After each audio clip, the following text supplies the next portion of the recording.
Good afternoon, good evening, or wherever you're watching us from. It could be good morning, depending upon what area of the world you're watching us from. I want to say thank you for joining us here on Black Doctor. This is our second annual Minority Health Summit. So this is Minority Health Summit 2023. And those many of you did not know, I see, we got somebody from Ghana. Thank you for joining us. So if you didn't know that April is Minority Health Month. And so last year we had our first annual Minority Health Summit. So this is our second annual Minority Health Summit where we're going to be talking. We've got a series of panels today talking about those conditions and issues that are impacting people of color, particularly in the United States, but around the world. And so we've got some great topics for you today. We're going to be talking about asthma and allergies. We're kicking that off. We're going to have some mental health sprinkled in there, multiple myeloma, some weight loss stuff, and everything. And also some sickle cell. So really a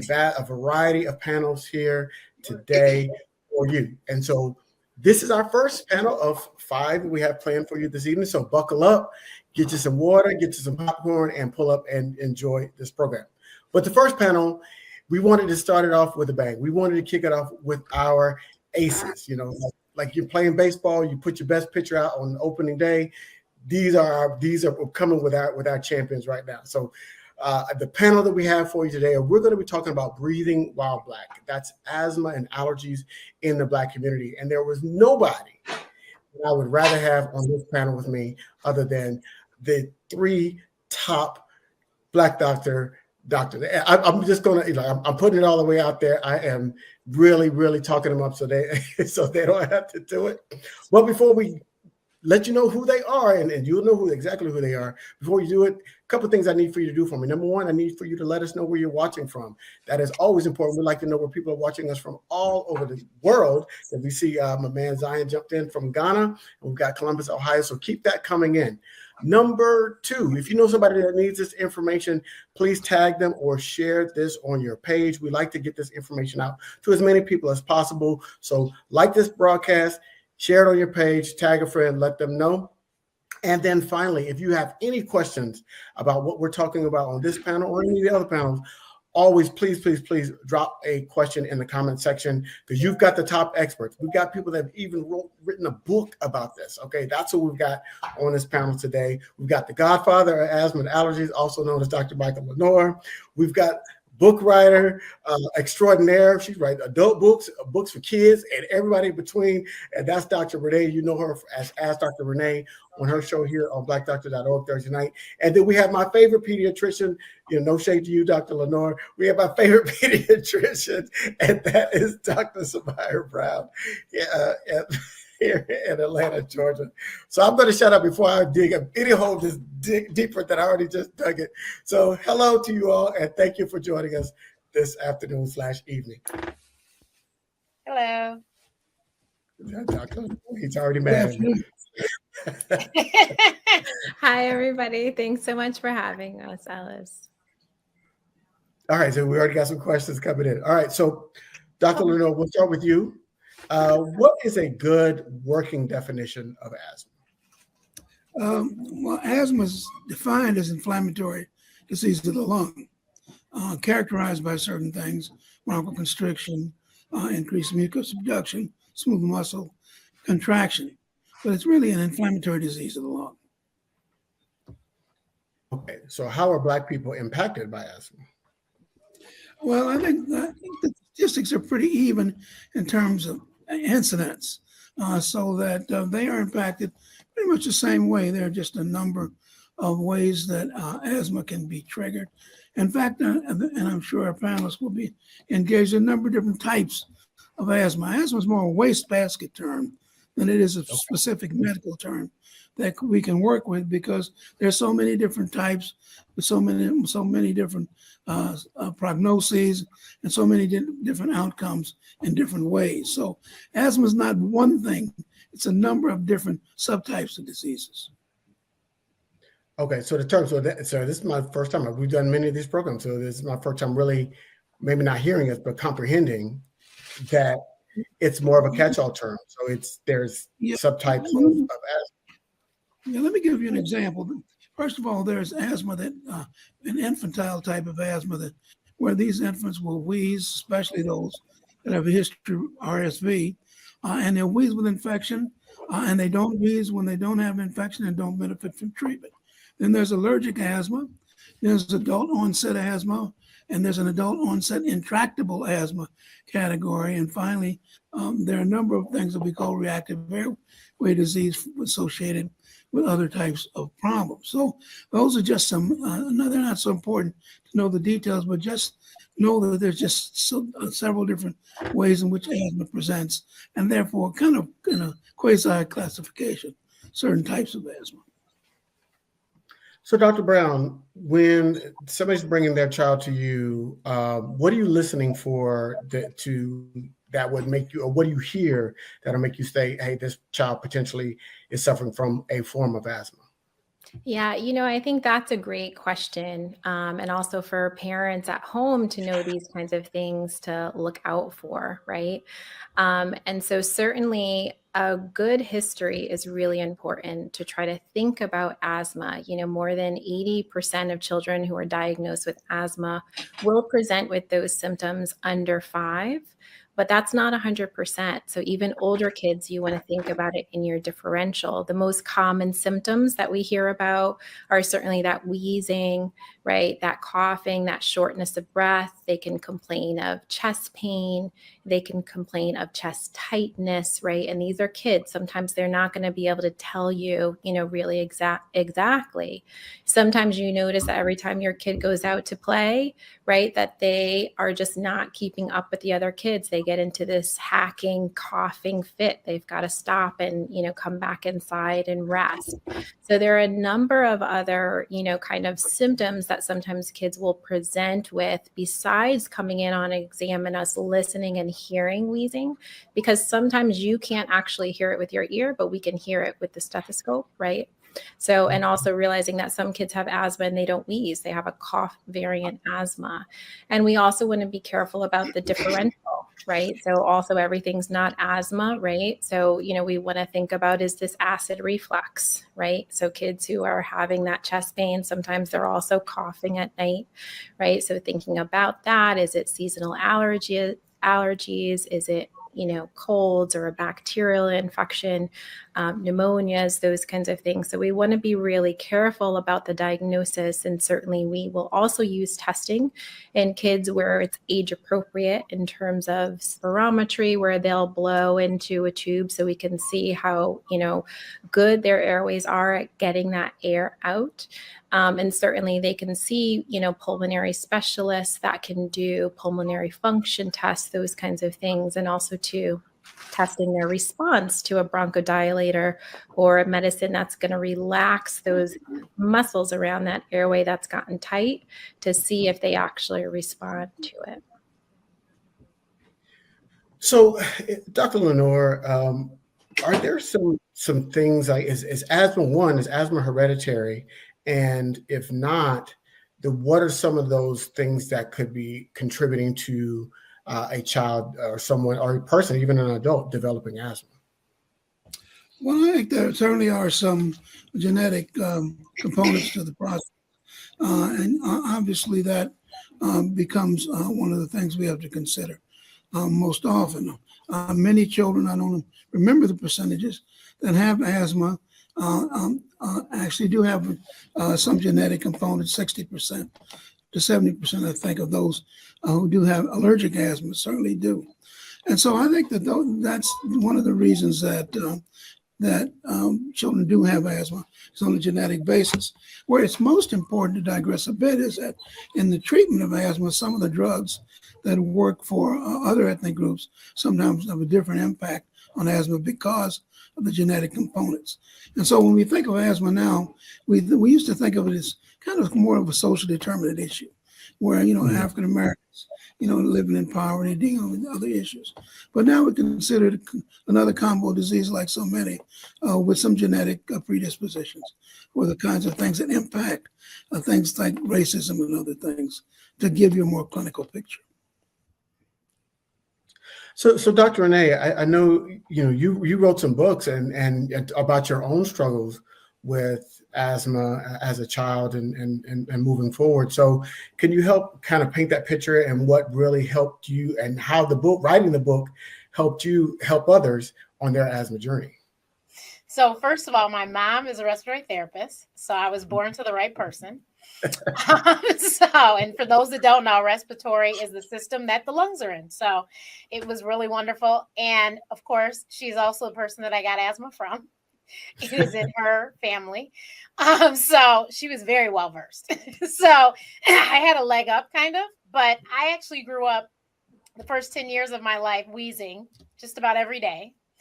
And I would go to the hospital most nights, October and April, because that's when the seasons changed in Michigan. And that's when I would get sick. But my mom would try and, she would do everything she can. She had everything in we had everything in our house. But if it just got too bad, she was like, okay, we got to go to the hospital. And they never wanted me to go home because I was still wheezing. But because our doctor was amazing, may she rest in peace, Dr. Marva Morris. Dr. Lenore might know her, but she gave my mother her home phone number. And she was like, call me. If they don't let her go, I will talk to them and make them, So my mom would call and she would say, okay. And so she would say, her mother's a respiratory therapist. That's her baseline wheezing. She can go home. And so I would go home. And so my mom, because she is who she is, she taught me everything I needed to know, which is why when I grew up, I knew I did not want to be a pulmonologist or go into allergy and immunology, because I had learned a whole lot as a child, because I always had to advocate for myself. And, when my parents went around, my parents both worked. So I always had to speak for myself. I carried a breathing machine nebulizer most of my childhood because I took treatments every 4 hours for a long time. So as a matter of fact, we went to the Janet Jackson concert and we had to take the breathing machine with us, and we're going through the metal detectors. My sister and my mother went, and me and my dad got stopped because what is this big thing she has? And, basically, is it a bomb? And so my father's explaining and I'm trying to explain. I think I was like 12 maybe at the time. So we're trying to explain. They let us in with the machine. But when I got excited, I'd often have asthma attacks. So needless to say, my parents said we better take this breathing machine just in case something happens. So yeah, I thought that I would Miss Jackson will get you excited. Miss Jackson will get you excited. So yes, I saw Michael too. Same thing. We had to take the machine. And then at one point, my asthma was really bad. I actually had a backpack and I carried oxygen, and so that was interesting because I would go to the hairdresser, and you had to tell everyone they can't smoke around me because. Yeah, but so I wrote this book. This was the first one I wrote, Mommy, I Can't Breathe, The Modern Guide to Navigate Allergies and Asthma, because I was in a bunch of Facebook groups with a bunch of parents, and I really felt like they were trying to raise their children in a bubble.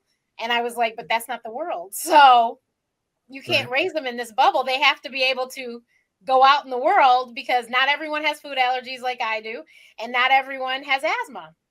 So they have to be able to navigate. So I wrote that to help them, because I knew that if they heard my story and how I've lived in all these different countries, I lived on an island for Pete's sake, and I'm allergic to seafood, and I can't smell seafood cooking without getting sick.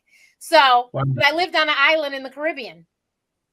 So for me to be able to do that, I wanted the parents to understand, no, your kids can live a really great life. Just, so I wrote my story in the beginning of the book, and then the other half of the book. In our community, unfortunately, many of us do not know about pulmonologists and lovely doctors like Dr. Brown and Dr. Lenore, allergy and immunology physicians. And so they don't realize that there's a specialist that can help them.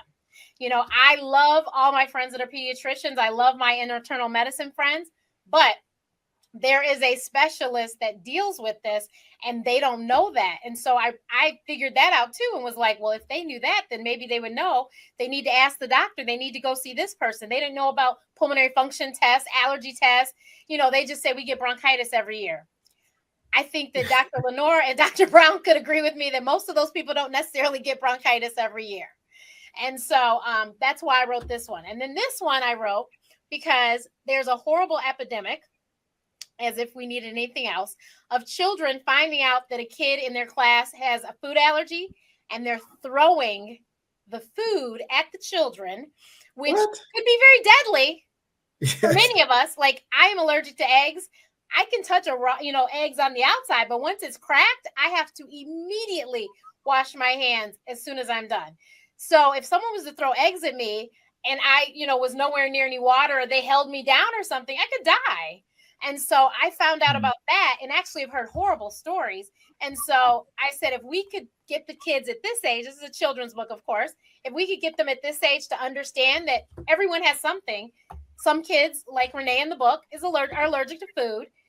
Then maybe they'll be friendlier and they'll be an advocate or an ally to help their friends, so they're not bullied, and and then they won't grow up to be these horrible teenagers that were doing this. So that's why. I think I just read that book is banned in Florida. And I think it is too, actually. No shade. No shade on that one. So, Dr. Lenore, that's a fantastic story, Dr. Renee, and first time I've heard that, right? All of that, like as long as we've known each other, it's like, okay, we're still learning about each other. But Dr. Lenore, you and I have talked about this before in terms of that emergency room visit when somebody, and sometimes Black people using that too often with regards to the treatment of their child's asthma or their own asthma. They go to the emergency room and then they get over the crisis and then they don't follow up. And so when is the proper time to go to the emergency room if you're going to use it, if you're having a crisis event with your asthma? And then what should you be doing to lessen or even eliminate those emergency room visits? Well, I think certainly it starts with an action plan that you put together with your primary care doctor or your allergist, so that you know when to take a child to the emergency room. Every child is somewhat different. Some children are very anxious. You have to take that into consideration. Some children are very sick. And so you should work out with the parents kind of some parameters that they should use before they go to the emergency room. I hesitate to be specific because parents are different, children are different. But I think if you work the action plan before it happens, you can incorporate the unique style of the parent in that, so that at least you can intercede where you can really intercede. And I think the patient has some responsibility. I'm sorry. I mean, I don't know how many times Dr. Brown or Dr. Renee have talked to people, worked out this beautiful action plan, and then the parent or the child or the adult didn't follow that plan. And so consequently, they waited until they were very sick to go to the emergency room, and then they forgot your appointments. Now, what I've done to stop that, I know it may seem cruel and unusual, maybe somewhat unethical. Nobody can refill albuterol in my office but me. And the reason I do that is because I want to understand asthma control. So if you need an albuterol 3 days after I gave it to you, then I know your control is poor. I always tell them the average person uses 1 albuterol per year if they're well controlled. So I definitely, you could call me from Chicago, tell me what your grandmother was, you missed your appointment with me, then you got to go to the emergency room, spend 6 or 7 unnecessary hours, put yourself or your child in danger. So I do think that, I do think that organizing an action plan, be that if your child doesn't respond to 2 courses of albuterol, or depending on the parent, but certainly have those parameters down, and expecting some responsibility for the patient to take advantage of the plan that you worked out with, I think are 2 of the most important things. So create a plan, work your plan, follow your plan, be adherent to that plan, and that'll go a long way towards you kind of avoiding those crises where you have to go into the emergency room. I Dr. have a Brown. copy of the asthma action plan in my book too. There it is. So you can get the book, and now you got your action plan. Copy, and you got your plan. Ready to go, ready made. So Dr. Brown, allergies seem like they're a little bit harder, right? Because asthma, you can say, I'm coughing, I'm wheezing, I have shortness of breath. But when you say allergies, it just kind of feels like it's a wait and see. And sometimes that could be almost a deadly combination, wait and see if somebody has an allergy. So how should parents be able to wrap their mind around their child potentially having an allergy, and how are they identified so we don't have a catastrophic situation like Dr. Renee getting some raw egg thrown in her face? Right. And I mean, definitely the wait and see is not the way to go. Right. So we're not just going to take kids and test them for everything in the world either, though. Right. We're going to take a really good history. We want you to know the signs of allergies. And there is some new research that we want all communities to know about how, especially for food allergies, how to try to introduce some of these top allergens earlier in life to try to really reduce that reduction. It's one of the disparities specifically in our community, and we as pediatricians have to do a better job of educating our families, right? So things like peanut, shellfish, fish, tree nut, these kinds of things should be introduced before kids, get to their birthday. And you have to make sure that you're giving it in a safe formulation, right? We know that an actual peanut is a choke hazard, right, for babies, but you can do puffs. They make them in cereal, they make them in little powders, those kinds of things. So too, making sure that we're doing things to prevent them, right? And making sure when you're introducing new foods, right, your child is actually well. If they're already having vomiting, diarrhea, they've got a cold with a rash and a runny nose, it's not the time to introduce a new food, right? But if they've done well on their formula, you've started with a few of the basic foods that are less likely to induce those allergies, right? Like a cereal, right?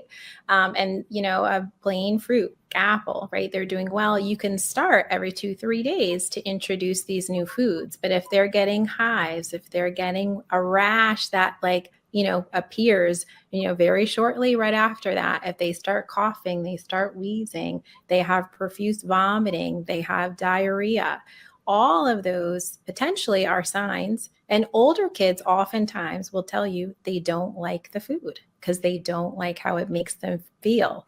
And with, of course, subsequent exposure, then you can lead to more severe reactions. So we don't want to wait and see. We don't want to continue to introduce it. And when we have that specific history, we can test you and see, are you allergic to egg? Is it egg yolk? Is it egg white? And then there are treatments. And this too, we need to get our community in these clinical trials in terms of treating, allergies with oral immunotherapy so that kids may not have a severe allergic reaction. So there are definitely ways for us to test for allergies. And then two, we need to make sure that you have emergency treatment on hand every moment of the day. So having your EpiPen, and especially those teenagers, right? It's really hard to get those teens to make sure they have it every single day. And teens, there's a new study that came out. I don't know if you guys saw it in the School of Public Health. They saw that if you give kids a bank of money and they lose it every time you catch them without that EpiPen, right, then you can actually modify their behavior, and it worked better than just education alone, right? So we want to really educate, know, and be prepared if they have an allergic reaction. And while you're talking about this, I would like to just share a quick anecdote with you so that Black parents understand some of these treatments are available, but you may never hear about them from your doctor or your allergist. I sold my allergy practice about 2 or 3 years ago to a very famous food allergy group. I mean, they had started some of the initial oral immunotherapy. So I was there for about 6 or 8 months, and I looked around and I didn't see any. We have everything in Oakland is quote technically diverse, but we had mostly Asian patients, white patients, but no Black patients. So I asked the guy, I said, look, why don't we have, we're saying just as many young Black children and infants and whatnot. Why don't any of these patients get food allergy? He said the Black patients wouldn't stick with the treatment. They said they come 2 or 3 times and they wouldn't stick with the treatment. Of course, that's changed dramatically. When you look in there now, it looks like an NAACP convention. But so we don't have to worry anymore. But parents sometimes have to understand what Dr. Brown is talking about, Dr. Renee is talking about, so they can incorporate in their style when they enter the healthcare system. If you are just joining us, we are talking to Dr. Renee, Dr. Michael Lenore, and Dr. Brown with regards to allergies and asthma. And so we're talking about children primarily because that's when it first typically gets diagnosed. We're also talking about adults as well, because some of us can suffer from allergies throughout our lives. And so let's talk about that just a little bit, because there's a tendency to think that exercise can cause asthma or it can help asthma. So Dr. Renee, give us a definitive answer. Can exercise cause asthma, or can exercise help you get rid of asthma? So exercise can help you make your lungs better, but there is exercise-induced asthma attacks.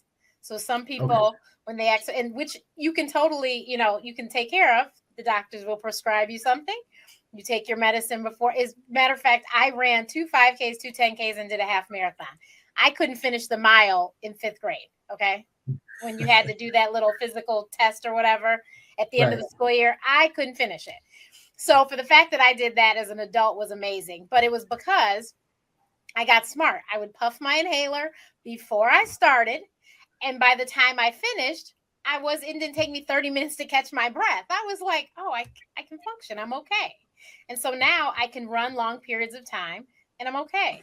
But it was funny. I training for those races, had a pulmonary function test, and the doctor was like, your lungs have vastly improved. What are you doing? And I was like, oh, I've been doing this couch to 5K, couch to 10K. He goes, well, it's working. Keep doing that.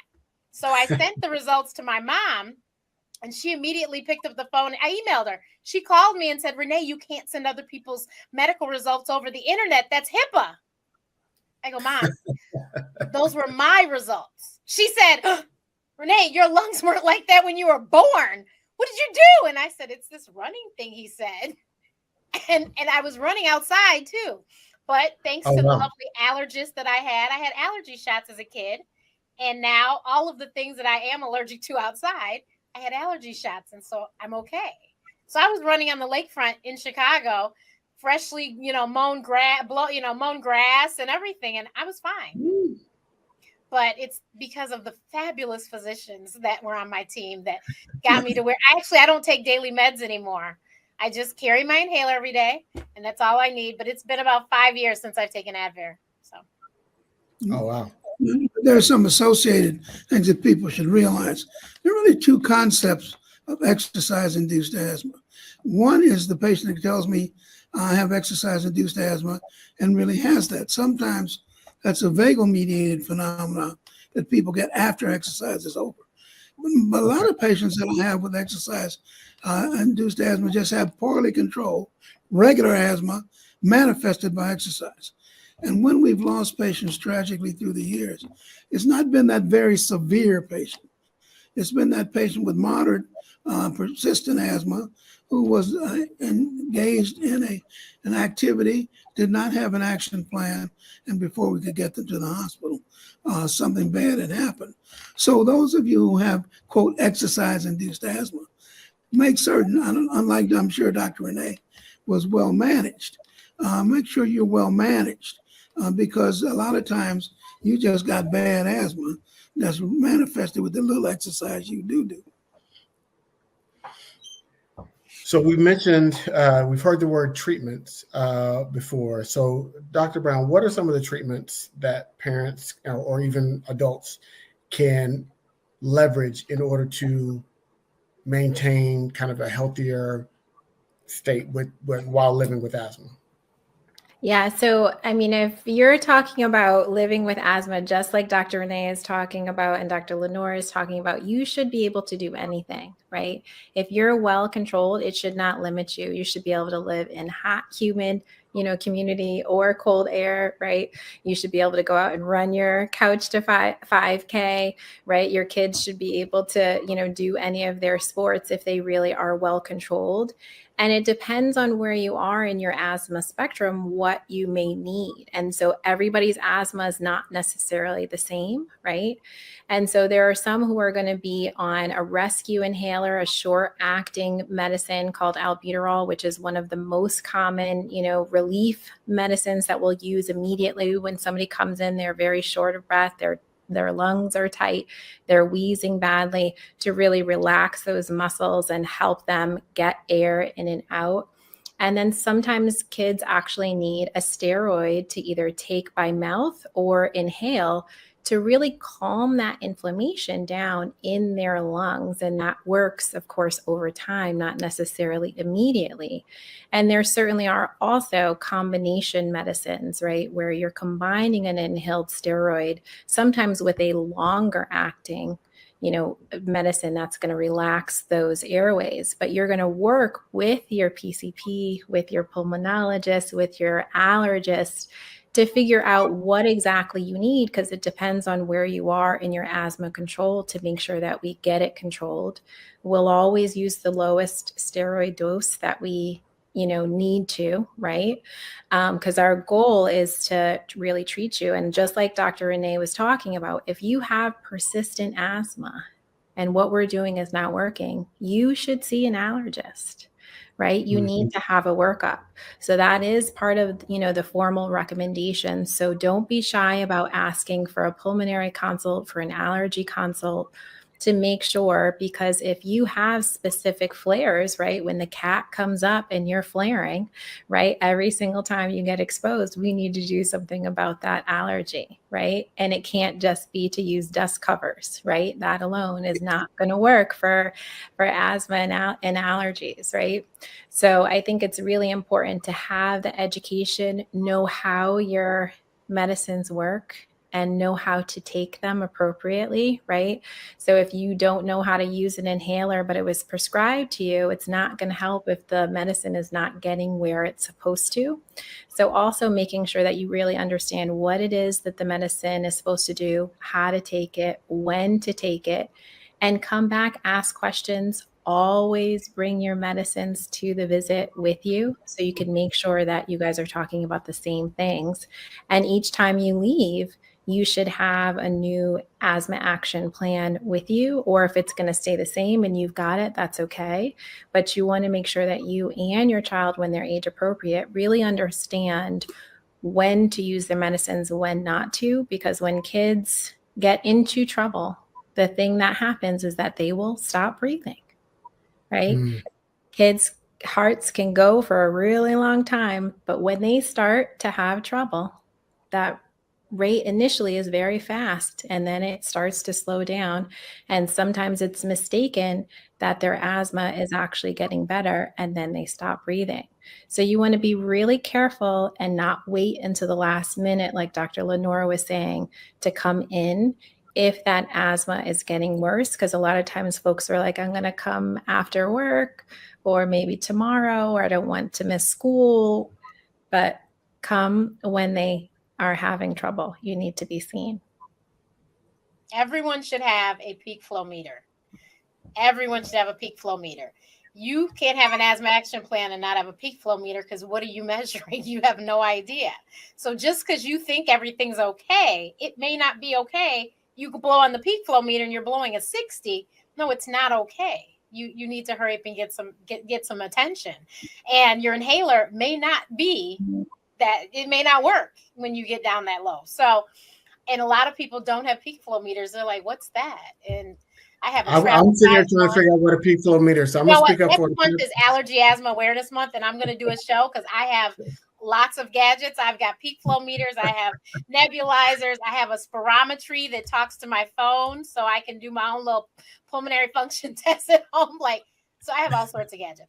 But yeah, you got to have a peak flow meter. Dr. Lenora, looked like you wanted to say something there, no? No, I think that what's been said in the last 10 minutes is outstanding. I have nothing to add. Okay, all right. So I can't add something. Yeah, I don't know. I just want to make a couple of statements. One very quick thing. We have so many patients who use so many different kinds of treatments that we don't know about at home for asthma. And that's okay while you're messing around with mild and moderate. I'll give you another quick anecdote. Because of my age and stage, I'm allowed to do that instead of science. But anyway, I had a very bad asthma when I was a kid. One of the things that got me interested in this, and every summer I was siphoned off to the state of Tennessee, not just to Tennessee, but to the Smoky Mountains, where my grandmother lived. And so I had asthma. So I did everything I could to get home. Wrote letters, which she never mailed, sent out, those pigeons, message in a bottle. I did everything, try to get my grandmother to send me home.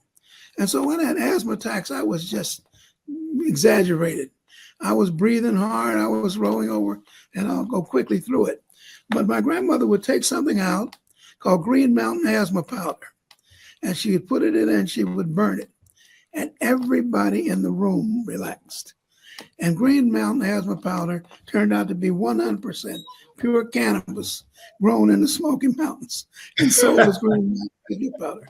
But the point I'm trying to make is that we do have lots of families who are doing lots of things we don't know about. So it is important to request and ask those questions that might make those things, those issues manifest. Yeah, I've already made a mental note that I'm calling my mama right after this panel because she got some explaining to do because it was more of a wait and see type of approach with it. And I didn't learn about my allergies. I'll call her. I'll tell her. I'm not saying that I wouldn't say to her. I would tell her. It's like literally, I'm thinking about like all the I learned I had allergies as an adult, and it was just I started playing sports, and I realized I would realize when I would cut grass as a kid, I would always get itchy and wheezy every time. And I was like, I hated it. And that's part of the reason why I don't do yard work now is because I'm like, if I can pay somebody to do it, because that whole process as a child was just so annoying to me. I love to play sports, but every time we play football with the kids, and it was like my skin would start itching, and I'd have to go through I'd have to take a bath, and I didn't know what it was, and we only went for that annual physical that you needed to be able to play sports, but we never did the follow up work, and it was just. And it was very seasonal. It would always happen in the spring and the summer, primarily when in colder months it didn't happen. So I never understood it. And I think I'm hoping I'm speaking what a lot of people are experiencing or what they're doing right now. So that's why we're doing this program here as part of Minority Health Month, to get people to recognize that there is an outlet. There are treatments available for you or for your children, so they don't have to suffer in silence or really have those unplanned random emergency room visits when it's something that could be really, really treatable. So, there's a great question here from Kaz. They're asking, what's a test they can take to determine what makes their eyes red and swell when I'm outside or inside? I know it's airborne. It could be dust, pollen, etc. I'm using Pataday, but my optometrist told me to address it with an allergist. So basically, that was a long way of saying their eyes are getting red. Should they be going to an allergist because it's not being treated well by their optometrist? Because it's hard to determine. How they get to the optometrist in the first place for this problem. But I think that primary care doctor is the first line of defense situation like this. In fact, the individual is in the first line of defense because many of those products that I can remember were only available through my permission with my prescription pad are now just across the counter. A lot of good eye drops, a lot of good antihistamines. So the first thing you do is you defend yourself and know that this happens every year. What makes you think it's not going to happen this year? It is. And after every year it happens, you say, I'm going to do something about it. You never do. But the first thing you could do is to go get some medications. They got antihistamines, eye drops, nasal sprays, which used to be by prescription. And then you go to your primary care doctor. And then if it's incapacitating you and interfering with your quality of life, then you either demand or ask to go to an allergist. And I think that's the time to do it. I like that strong response there. There's another question here from Mackie. And they're saying they're going through food allergies. They stopped going to the allergists that they were seeing because he said there was no such thing as food allergies, which that's problematic in and of itself. But I break out in hives when I eat a lot of foods, so I mostly eat salad. So Dr. Renee, it's something that's near and dear to you. Should this person go see another allergist and start maybe trying to get a regimen to where they can expand their food offerings? Because salads are great. I know, hey, salads are great. But if I was only like resigned to eating salads in my life, I think I would have some problems with that. So how could this person be helped so they don't get stuck with salads the rest of their lives? We say it here all the time. You don't have to be married to these physicians. So go find another doctor, because that one wasn't taking, that's what second and third opinions are for. Go find another doctor, because I'll tell you a little secret. I don't eat salads. I lost 70 pounds and haven't had a salad yet. But so I'm miserable because I don't know what I eat. That's the 7 o'clock show, by the way. Right. Lose the weight yourselves. But yeah, so so go see another doctor. And, there is something obviously that is causing you to, break out in hives. So maybe it might be just one particular food. It might be the way it's prepared. It might be the pesticide that was, if it was a fruit or something, it was the pesticide that was put on the plants or whatever. Please go see another doctor. And so you can figure out exactly what it is you are allergic to, because there's no reason. I mean, unless you like eating salads all the time, there's no reason to be miserable like that.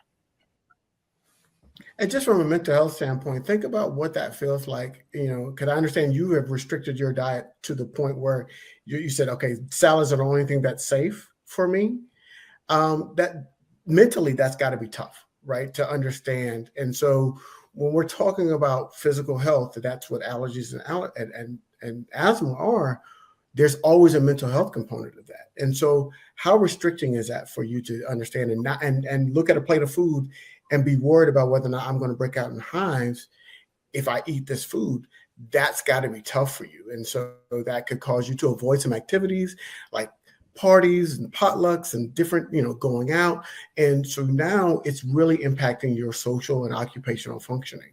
So from a mental health standpoint, I would encourage you to go find out what the root is, find out what you're really allergic to. It'd be something that's a common seasoning that's in food. And so that's why you're eating a multitude of things that are causing you to have hives, because that same seasoning is used in multiple things, and that could be problematic. And so really for your own peace of mind and mental health, I would say, please go see an allergist and get to the root of that.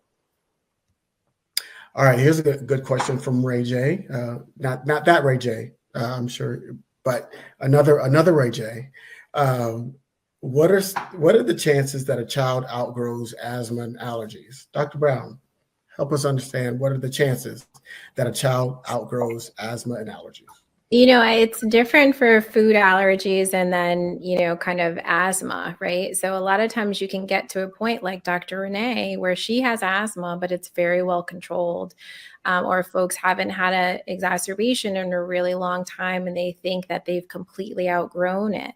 And then all of a sudden something happens and they have a flare, and then do you have your rescue inhaler? So it's not one of those things that, we expect kids to necessarily outgrow asthma, but certainly there are a lot of food allergies that can actually dissipate as kids get older. And so we can routinely, test, and we certainly wouldn't test more than once a year, but we can test and see, are your food allergies getting better?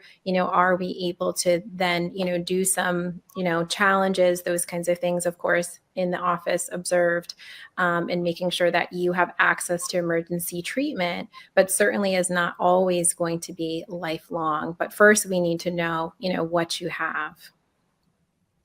So I'll run through my list. I'm allergic to eggs, nuts, wheat, rye, barley, citrus fruits, and seafood.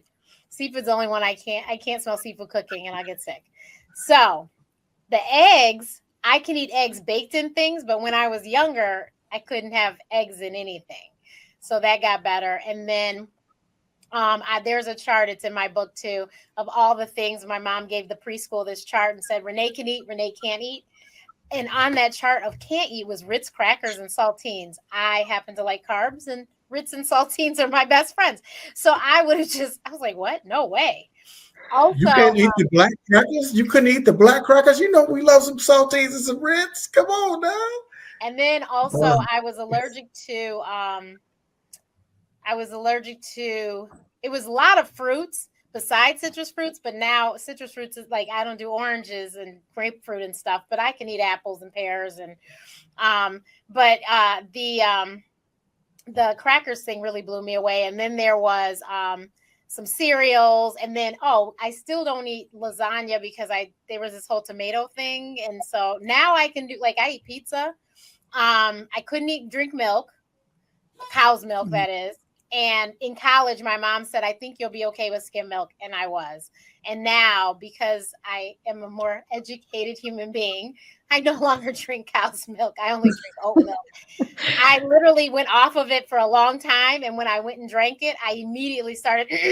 And I was like, what's that? I haven't done it in so long. I didn't know what it was. I was like, oh, it's the milk. I was like, I just had a glass. And so I was like, it's not worth it. I don't like having to do that. And I didn't realize that I'd stopped, because I think my whole life I did that. So I was like, I think it's important to recognize, though. I've had many patients who've had food allergy before. Of course, oral immunotherapy was instituted. And even to this day, I have some patients who leave here and they go to Eastern Europe because they do a better job of the diagnostics of food allergy. And they go and they come, and they go down the Danube, and they come back to the office. And the treatment is always first, don't eat the food. That's the first treatment. I mean, and I think a lot of parents go too far in not understanding what's going on with their children. You ask them to keep when I see patients say with urticaria, with any kind of a food-related issue, and usually they don't have a clear-cut idea. It's exactly which food. I say, you keep a journal for a month, then you come back here, and then we may be able to determine and define what you're allergic to. And I said, your history, and I think this is important when you deal in allergy, that the patient's history, your history to those that are looking at you, has more validation than any of the testing that I can do. Mm. Yeah, Remember, like Dr. Brown said, you don't test for everything just because. No, it's the history. That's why Dr. Lenore would talk to the parent and be like, so this, and this, because those allergy tests will really have you completely not eating anything.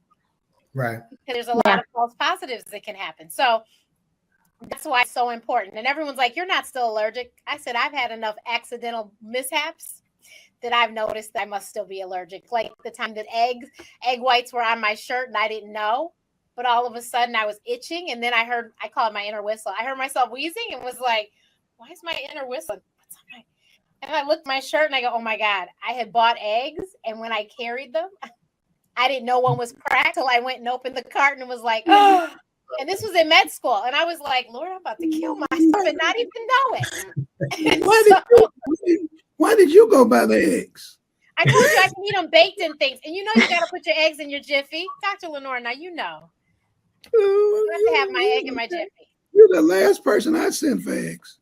But you know what? That's smart because I don't buy them. That's why I didn't check the carton. Mama goes, you didn't check the carton before you left the grocery store? Yeah, you don't know you're supposed to open the egg and you're supposed to twist them a little bit too to make sure they're not stuck. Had no idea. Twist them a little bit. Yeah. No idea. I made a pound cake the other day. I had my sister crack all the eggs. I was like, you cracked the 8 eggs. I send you for the egg whites. in the little carton, exactly.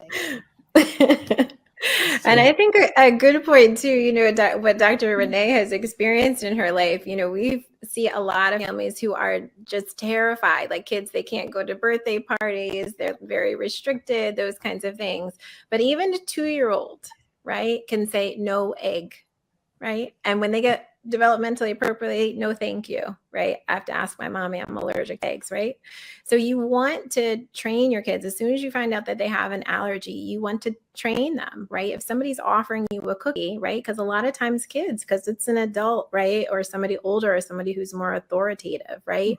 That they know that they can say no. They can put 2 words together, write it 2. So you really want to teach them that and that they have to ask first. And a lot of times that just helps, you know, kind of alleviate for the parents, but always staying vigilant in exactly what her mom said too about making sure that the parents know at their house and those kinds of things that you're prepared for those. But I asked my mom, I said, how, because my list was so long. I asked her, how did I know? And she said, well, you would say, can I have this? And I'd say, no, you're allergic. And so in the book, it talks about how over time, I didn't know what allergic meant, obviously, at that young age, but then over time, I figured out what it meant. But right. I also knew growing up that I knew the list of things I was long, and I knew no adults, even if she's my grandma, even if she's my auntie, I knew they didn't know the list, but I knew. So therefore, nobody was ever going to kill me because I knew what I could and couldn't eat. And I'd ask questions if you were giving me something I couldn't identify. I'm like, what is that? No, I can't eat that. Or what's in it? You know, so my even at 46 now, if I don't want to ask questions, I just don't eat. It's just real simple. Because if you go to a restaurant and they got all these fancy sauces and all this stuff, either you just don't, you get it plain or you just don't eat. And I'm okay with that. Like I said, 46 years into this, I'm good. Like, I know better. I'm okay. I don't like being sick. So I'm okay. But it was amazing how I read in these groups, Dr. Brown, which is another reason why I wrote the first book. Parents weren't telling the children what they were allergic to and sending them to school. Now, if I was the teacher, I would be terrified. But so I'm responsible and the kid doesn't know. And, you know, I've got more than one kid in the class. But there was parents that literally were like, well, we don't want Johnny to feel like he's different. So we're just not telling him. It begs the question whether they like the child in the first place. Bingo, touchdown. I was like, you have got to be out of your good mind. That's insane. That's playing Russian roulette.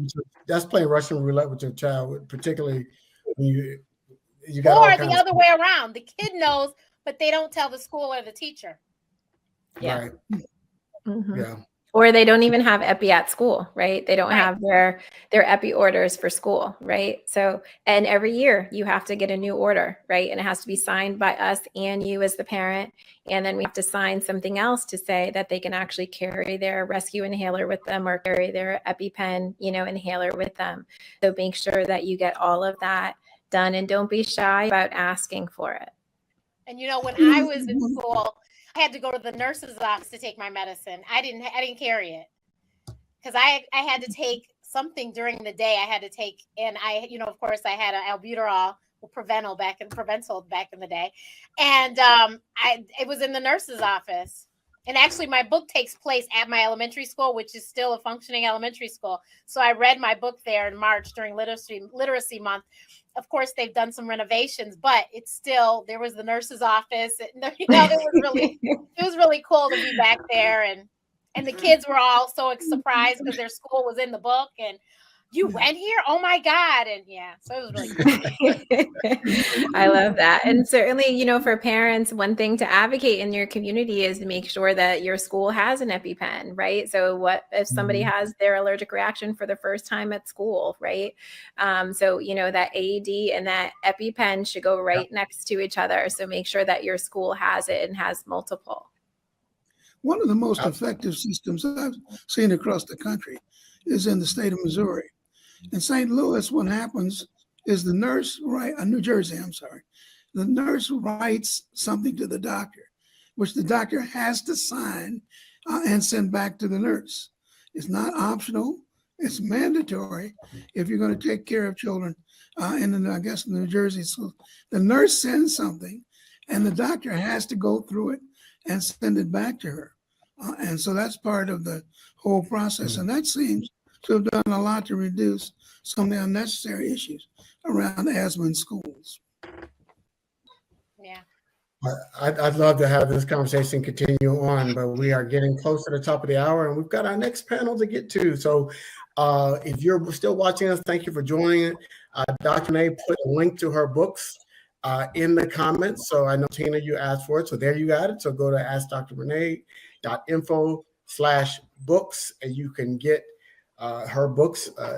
You can order the books, sent right to you, and then send them to Dr. Renee and she'll give you a special message and sign it for you. I'm gonna write the book I'm gonna write me a book before next time we do this panel. So It will be a I'm not- bestseller. Dr. not gonna be It'll be a bestseller. But I would say, just say thank you. And there was a quick question about eating. They said they don't know if they have any food allergies, but when they eat certain foods, their stomach gets upset. That might be more of an internal medicine type situation. Just, every food doesn't agree with you, right? And so that might not be an allergy. That just may be something that just doesn't agree with you. Like some of us, as we get older, that milk thing, that lactose is serious. So, the milkshakes, you got to put them down, please. Okay. All right. So we don't want to just you're hurting people for no reason because you want that milkshake. Don't do it. So I want to say thank you to my guests, Dr. Lador, Dr. Brown, Dr. Renee. Thank you so much. This is a great way to kick off the Minority Health Summit. This is the first panel. This is one of 5 that we have today. So our next panel is really going to be about, in the spirit of the escape zone, who do you run to? And it's about how and when to disclose a mental illness. So that's either to your partner, to your loved one, to your employer. How and when should you do it? So please, please, please stick around for that. Thank you so much for joining us here today. And we look forward to you staying with us the rest of the day on our Minority Health Summit, second annual Minority Health Summit. Thank you so much. Get an allergist, get a pulmonary specialist. Go see Dr. Brown. If you're here in the Atlanta area, you got some kids, go see Dr. Brown. She's fantastic. We'll see y'all next time. We'll see y'all at the top of the hour here on blackdoctor.org.